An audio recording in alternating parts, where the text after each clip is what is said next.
চামড়া কেটে যদি মায়ের পায়ের জুতা বানিয়ে দাও, ছোটবেলা যে মায়ের বুকের দুধ খেয়েছো, আল্লাহর হাবিব বললেন এক ঢোক দুধের শোধ আদায় হবে না, ঠিক কিনা?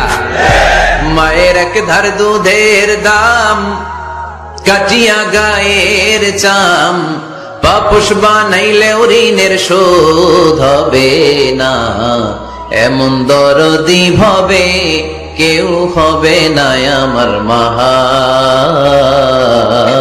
গো। যাদের মা নাই তারা জানে মা না থাকার কি জ্বালা, যাদের বাবা নাই তারা জানে বাবা না থাকার কি জ্বালা।